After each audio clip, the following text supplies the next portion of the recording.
ছেলেকে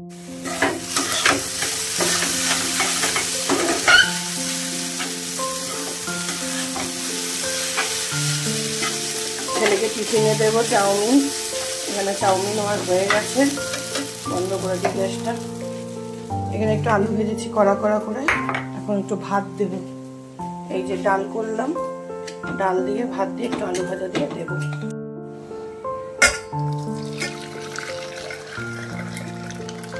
শুভ সকাল বন্ধুরা, আমি রাখি। আমি আমার মতো আরেকটি ব্লগ নিয়ে চলে এলাম। আপনারা নিশ্চয়ই সবাই ভালো আছেন, আমিও ভালো আছি। ছেলে বেরিয়ে গেল, কিন্তু বেরোনোর সময় আমি দাঁড়াতে পারলাম না। আমি ঢুকেছিলাম বাথরুমে, আমি আওয়াজ শুনতে পেরেছি, আমাকে বলেই বেরিয়েছে যে মা আসছি। বাথরুমে ছিলাম, একেবারে স্নান টান করে বেরোতে গিয়ে আর ওর সঙ্গে দেখা হলো না। কিরে, আসলে কি বলুন তো, ওকে খাইয়ে দাইয়ে ওর টিফিন রেডি করে তবেই গিয়েছিলাম। আমি ভাবলাম যে ও ড্রেসটা পরছে, পড়ুক, আমি যতক্ষণ একটু বাথরুম থেকে ঘুরে আসি। এই দেখুন হয়ে গেছে, এই যে কড়ি এসছে, অনেক কড়ি এসছে।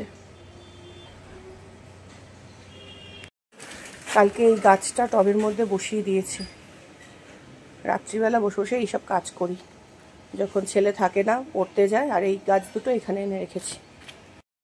আর এখানে দেখুন দোপাটির দানা বসিয়েছি এই টবগুলোতে। আগে ওই ঝাউ গাছ মতো কুচিয়া ঝাউ সেগুলো ছিল, এটা সরিয়ে এখানে বসিয়েছি। এই যে এখানে একটা টব আছে। আর এই দেখুন এই গাছটাও লাগিয়েছি।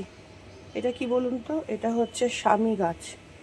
স্বামী গাছ নাকি মানে খুব ভালো লাগানো বাড়িতে। এর একটা পাতা দিয়ে নাকি শিব পুজো পর্যন্ত করা যায়। সবার মুখে শোনা, আমি তো জানি না, আপনারা ইউটিউব সার্চ করে দেখবেন। না, নোংরা আছে, আসেনি, যে নোংরা নিতে এখনো আসেনি। এক এক দিন এক এক টাইমে আসে, বোঝা যায় না। কালকে একবার, কালকে না কবে যেন বাঁশি বাজালো, হুশ করে চলে গেল। ঠাকুরের বাসন টাসনগুলো সব ধুয়ে রাখলাম, ঘর ঝাড়পোছ করা হয়ে গেলেই পুজোটা দিয়ে নেব।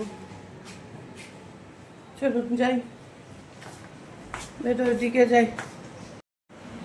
আর এদের দেখুন, সকালবেলা ঘুম থেকে উঠে দেখি একটা মাছ গেছে। মনটা খারাপ হয়ে গেল, কি আর করা যাবে। কালকে জলটা চেঞ্জ করেছি, তার জন্য না কি জানি, বুঝতে পারলাম না। এই দেখুন এই গাছটার গায়ে না শ্যাওলা, ওরা ঠুকিয়ে ঠুকিয়ে খাচ্ছে। এই গাছটা ওই যে বড় গামলার মধ্যে থেকে নিয়ে এখানে রেখেছি। এই দেখুন বন্ধুরা, জমজমিয়ে বৃষ্টি শুরু হলো, বুঝেছেন? আর বর্মশাই ওদিকে হচ্ছে খবর দেখছেন। বাংলাদেশের যে অবস্থা, মানে আমার দেখে শুনেই না, মানে গায়ে দেখুন লোম খাড়া হয়ে গেছে, কাটা দিচ্ছে আমার রীতিমতো। কি অবস্থা, মানে ইস্যুটা কি নিয়ে হলো আর কোন দিকে যাচ্ছে, ভগবান করুক আমাদের দেশে যেন কোনো রকম এর প্রভাব না পড়ে।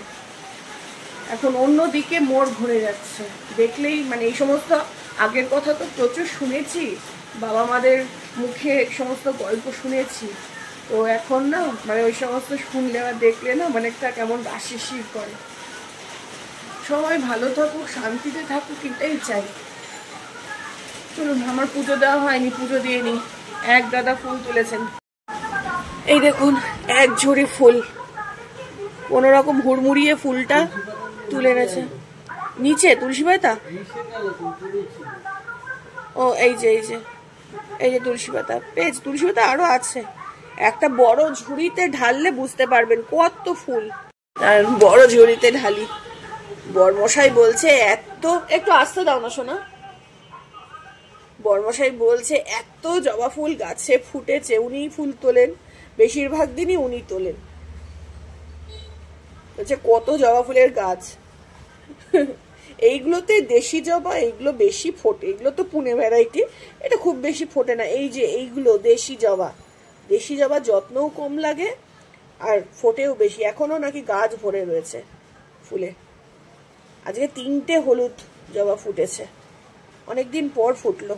এই গাছে খাবার দিয়েছি না, সাদা, গোলাপি, চন্দন আর নীল, এই লাল, এটা হচ্ছে দেশি জবা, এইটাও দেশি। হ্যাঁ, প্রচুর ফুল ফুটেছে, প্রচুর। তারপর তো আরো অনেক রকম ফুল আছে, সেগুলো তো তোলা হয়নি। এই যে তার মধ্যে অপরাজিতা, টগর, গন্ধরাজ, তারপরে ওই যে কি বলে নাকচাপা, ওটা তোলনি না? নাকচাপা তো ভরে থাকে। এই কটা তুলসী পাতা, এই যে বন ভরে সাজিয়ে পুজো দেব। চলুন, বাসনগুলো মেজে রেখেছি। আমার গোপাল সোনাকে এখনো ওঠানো হয়নি। উঠো, উঠো তো, ঘুম থেকে উঠো। দেখেছো কি হচ্ছে চারিদিকে? এ কেমন কথা বলো তো?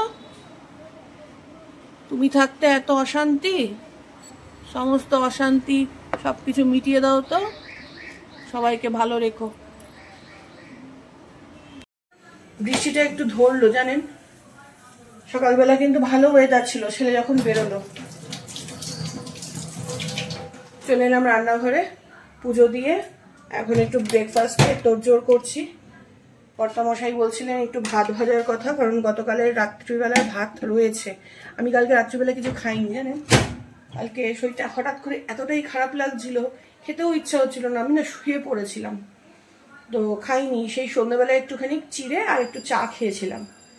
এখন আবার ভালো খিদে পাচ্ছে, নিজের জন্য করবো একটু ডালিয়া। ওনাকে বললাম যে ডালিয়া খাবে, বললো না আমি ডালিয়া খাবো না। ছেলে আর বাবা দুজন মিলেই ডালিয়ার নাম শুনলেই লাফ মেরে পালায়, বুঝলেন। ওনাকে একটুখানি অমলেট করে দেবো, আর ভাত রয়েছে, ভাজা করব না, ভাত ভাজা করবো না, ওই একটুখানি গিয়ে করে দেবো, কি বলে অমলেট দিয়ে ভাত দেবো। আর ছেলের জন্য সকালবেলা ডাল করেছিলাম, ওই ডালটাও নিয়ে নিতে পারবে, অসুবিধা হবে না খেতে। এখানে হচ্ছে কি বলে জিরে ফোড়ন, শুকনো লঙ্কা দিয়ে দিয়েছে। আর এখানে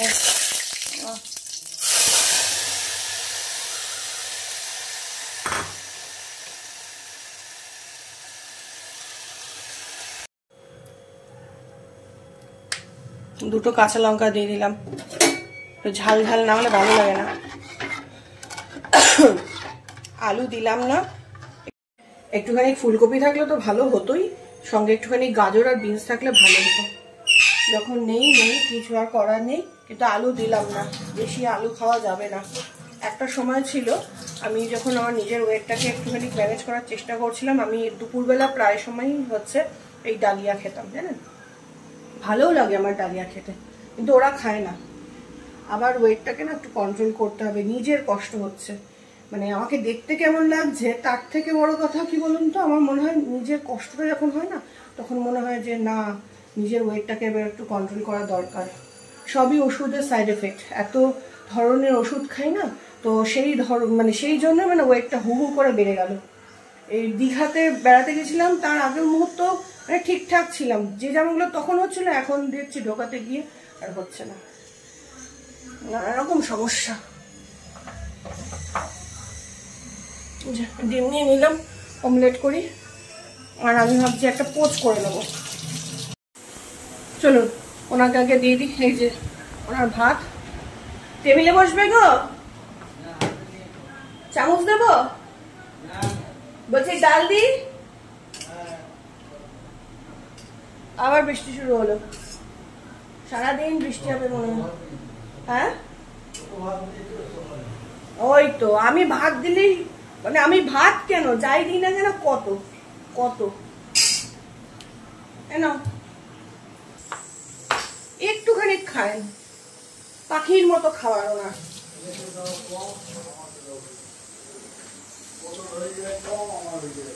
পোটো কম হয় না, পোটো ঠিকঠাক হয়, ওই এই বয়সে ও একটুখানি বেশি খায়।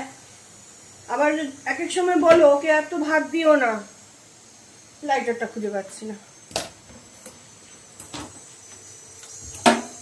বর্ষাকালে আপনাদেরকে কি দেখাবো বলুন, সারাক্ষণ বৃষ্টি হচ্ছে, সবসময় বাড়ির মধ্যে রান্না বান্না এইসব ছাড়া কি দেখাবো, কোথাও বেরোনো যায় না, কিছু না, সমস্যা। এই যে আমারটাও নিয়ে নিলাম, পুরো এদিক দিয়ে ওদিকে ছুটে যাচ্ছে ডালিয়া। কটা আলু ভাজা ছিল ওটা নিয়ে নিলাম, আর ডিমের পোচ।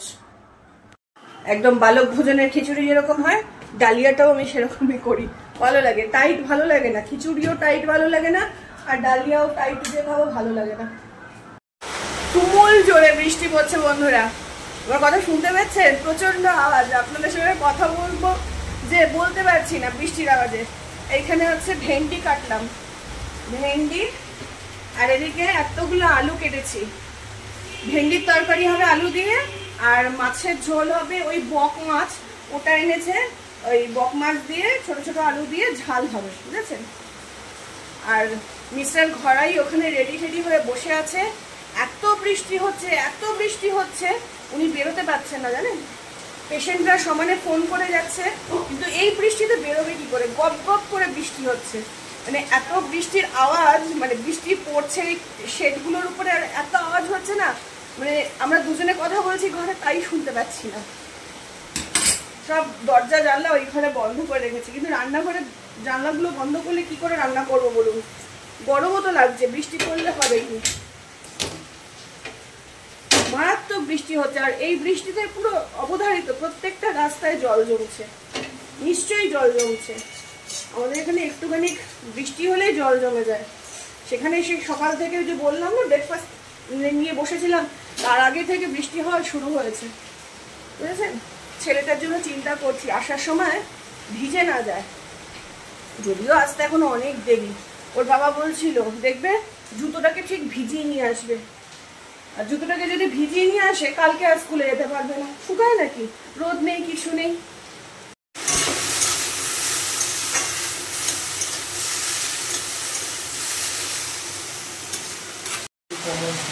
দেখবে কি করে এই বৃষ্টির মধ্যে? জল জমে যাবে তো। কোথায় আছে কাছেরটা?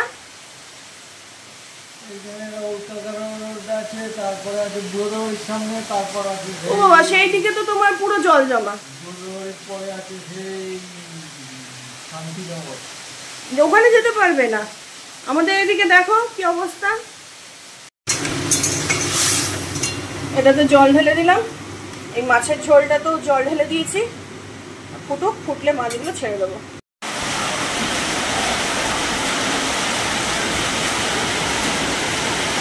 আমার টপগুলো সব জল জমে গেল গো, ইস পুরো ভিজে গেছে।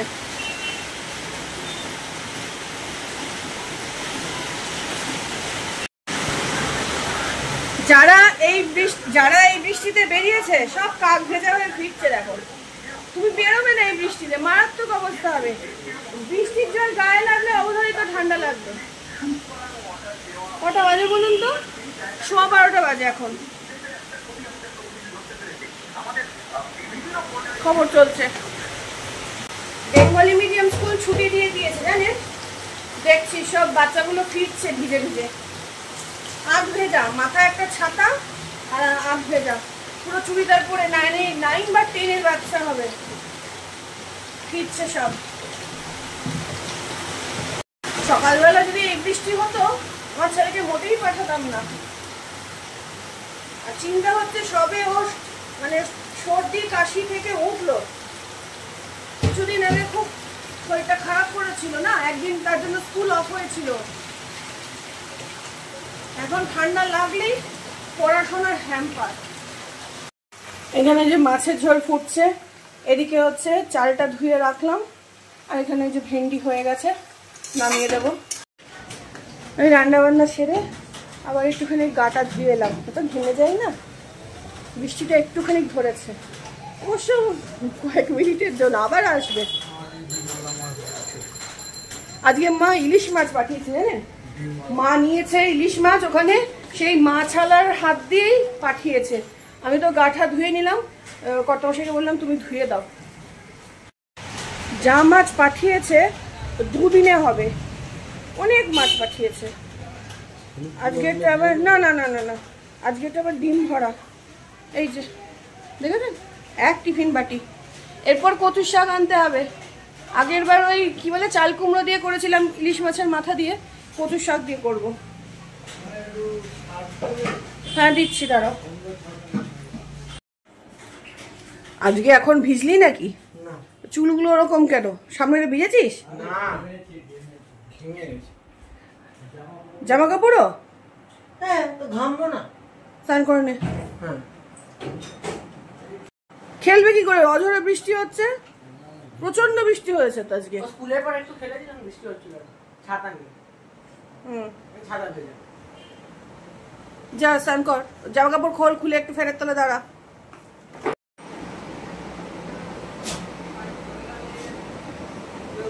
বৃষ্টি অবশেষে কমলো। দুপুরের পর থেকে আর সেরকম বৃষ্টি হয়নি। বরমশাই বেরিয়েছেন, ওনার পেশেন্টরা সব অপেক্ষা করছে। সকাল থেকে কত পেশেন্ট অফ হলো। আর এখন রোজ দিন একটুখানি ধুনো দিই। এই জায়গাটা খুব মশা হয়। এখানে তো পরিষ্কার করেছি, সুন্দর করে গুছিয়ে গাছিয়ে রাখলাম, তাও সন্ধ্যের পর থেকে না এখন দেখছি বেশ বড় বড় মশা ঢুকছে। তাই জন্য রোজ দিন নিয়ম করে এখন ধুনো দিচ্ছি। ধুনো দিলে ছেলে খালি বলে মা আর দিও না, আর দিও না। ধুনো দিলে পজিটিভিটি বাড়ে, জানেন? এমনি পজিটিভ চিন্তা করার ক্ষমতা কমে গেছে আমাদের। তো ধুনো দিয়ে যদি একটুখানি পজিটিভিটি বাড়াতে পারি তাহলে কেন দেবো না বলুন তো? ধুনো, কর্পূর এগুলো নাকি খুব ভালো জ্বালানো। আর জ্বালালেই, ধুনোটা দিলেই আমার ছেলে মা দিও না, আর দিও না, আর শিরো ওদিকে হ্যাঁচো হ্যাঁচো করতেই থাকে। তো রোজ একটু যদি ধুনো দিতে পারি, খারাপ তো কিছু হচ্ছে না বলুন, ভালোই তো হচ্ছে। মশা মাছি যাচ্ছে, একটা সুন্দর গন্ধ, তাহলে কেন দেবো না বলুন তো? ধুনোর গন্ধে পুরো ঘরটা মমা করছে। ধুনোর গন্ধ শুকলেই মনে হয় পুজো পুজো ভাব। প্রত্যেকেই বাড়িতে একটু ধুনো দেবেন, দেখবেন একটা পজিটিভ এনার্জি পাওয়া যায়, ভালো লাগে। তবে ভাই অন্যের লাইফে ধুনো দিতে যাবেন না, সেটা একদমই ঠিক না। ছেলে আসছে, শুনে ওদিকে আসে। অন্যের লাইফে ধুনো দেওয়া পছন্দ করি না, আমি বাড়িতে ধুনো দিতে বেশ পছন্দ করি। আর অন্যের লাইফে যারা ধুনো দেয় তাদেরকেও পছন্দ করি না। চলুন একটুখানি চা বসাই। বাবু চা খাবি তো? হ্যাঁ। হাঁটছিস কেন রে? নাকি সুসু করতে না, শিরার মতো আমার গায়ে একটা হালকা জামা দে। আজকে সারাটা দিন বৃষ্টি হয়ে গেল। আর বৃষ্টির মধ্যে তো সকালবেলা কর্তামশাই বেরোতে পারলেন না। আর আমি টুকটাক ওই কাজবাজ করলাম, কাজবাজ বলতে রান্না বান্না ওগুলো করলাম, করে খালি খবর দেখেছি সারা দিন আজকে দুজন মিলে। রাতে আবার কি খাবে? কেন, যা রান্না আছে তাই খাবি? বৃষ্টি হয়েছে বলে কি আলাদা কোনো খাবার দাবারের ব্যবস্থা করতে হবে নাকি? সকালবেলা ভেন্ডির তরকারি করেছি, ডাল আছে, তারপর বক মাছের চচ্চড়ি রয়েছে। আর কি চাই রাত্রিবেলা? আর কিছু লাগবে না। ওরম করে না পড়ে আগে চাটা খা, খেয়ে তারপর পর। একবার চায়ে চুমুক দিচ্ছে, একটুখানি পড়ছে, এই করছে। তা চাটা খা, একটু সময় নিয়েই খা, না অসুবিধা নেই, কিন্তু তারপরে যখন পড়বি টানা পড়বি। আমার ছেলে পড়তে বসে 14 বার ওঠে। একটু উঠবে, বাথরুম সে তো আছেই, মানে যত মানে পড়তে বসার সময় মনে পড়ে, বাথরুম মনে পড়ে, পায়খানা মনে পড়ে, তারপর স্কুলের ব্যাগ মনে পড়ে, ব্যাগের মধ্যে কি কি আছে তখন মনে পড়ে। হ্যাঁ, তারপরে কি বলে শিরোর পেছনে একটু খোঁচা দেওয়া মনে পড়ে। হাসিস কি? ওর হাসছে দেখুন। একটানা যে পড়বে বসে মোটেই না। আর আমি কথা বললে আপনাদের সঙ্গে ও একদম পড়া তো হয়েই গেল, বুঝলেন? ওর জন্য কথা বলতে পারি না। আর আমি যদি এখান থেকে উঠেও চলে যাই না, তারপরে ওই যে ছোটাছুটি করবে ঘরে, এখানে ওটা ওখানে সেটা, শিরোর পেছনে লাগবে, ওই করবে। তাই জন্য ওই পাহারা দেওয়ার জন্য খানিক্ষণ এখানে বসি। তারপর যখন পড়ার মুডটা আসে তখন হয়তো টুকটাক করি, তাও এই ঘরে এনে করি। ওই ঘরে বসে থাকলে দেখবো ওই ওরমই পড়ছে। তো আর কি বন্ধুরা, চলুন আজকের মতো ব্লগটা আমি এখানেই এন্ড করে দিলাম। যদি আপনাদের ব্লগটা ভালো লেগে থাকে তাহলে প্লিজ একটা লাইক, কমেন্ট, শেয়ার করবেন, অবশ্যই সাবস্ক্রাইব করবেন। দেখা হবে অন্য একটা ব্লগে। আজকের মতো টাটা, সবাই ভালো থাকবেন, সুস্থ থাকবেন, সাবধানে থাকবেন।